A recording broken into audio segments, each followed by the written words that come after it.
Hey, Pastor Dan here from Dexter Gospel Church. Welcome to our fifth installment of Proverbs Practicals. Last time we saw how God looks at how we look at others and what happens to them.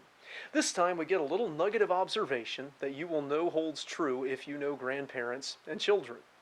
Proverbs 17 verse 6. Proverbs 17:6 says, "Children's children are the crown of old men, and the glory of children are their fathers."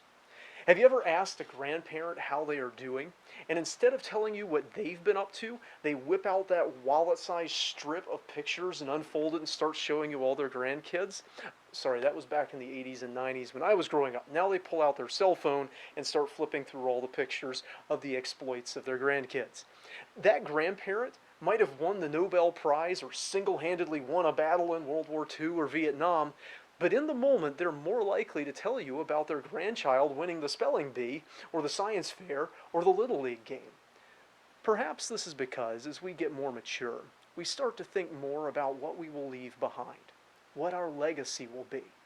The things we have done are done, but there's so much potential in our children and grandchildren. This was even more true in the culture in which the Old Testament was written. You were practically defined by your family. It was a radical concept of justice when the Old Testament law said that children couldn't be put to death for the crimes of their parents, and parents couldn't be put to death for the crimes of their children. It was so radical because people were so attached to their family, so defined by their family. Not only this, but posterity was considered a blessing from God. To have your posterity cut off was considered a curse. People weren't just defined by what they did, but by what they left behind.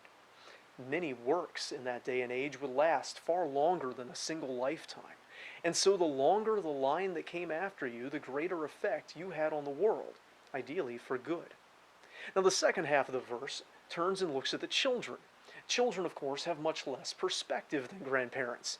Have you ever heard children talking with each other about whose dad can beat up whose, or whose parents have the coolest jobs or make the most money and so on? Little children want to be proud of their parents. They know instinctively that they're attached, that they're related, and so much of their self-identity comes from their family. Again, this was even more true in this culture. Ever notice how many Abi names are in the Bible, like Abimelech? Abi literally meant my father, so Abimelech would mean my father is king. Or how many Bar names are in the Bible, like Simon Bar Jonah. Bar literally meant son of. Even their names were often defined by their parents, just like we often name children for parents today. This is the natural inclination of human children. But let's spiritualize this concept for a moment. We are the children of God, if we have believed on His only begotten Son, Jesus Christ. Who is our glory? Do we glory in ourselves, thinking that our achievements, abilities, and goodness are the most praiseworthy thing about us? Or do we glory in our relationship to the God of the universe, allowing ourselves to be defined by that relationship instead of our own achievements? Do we brag on ourselves, or do we brag on our Heavenly Father? So, if you're a grandparent, be proud of your grandkids. That's natural and expected. That's the observation of this verse. They're part of your legacy. If you're a child, it's fine to be proud of your mom and dad. They're part of your heritage. But if you are a believer, glory in your Heavenly Father and let that relationship define you more than any earthly relationship. As always, I hope this has been a help.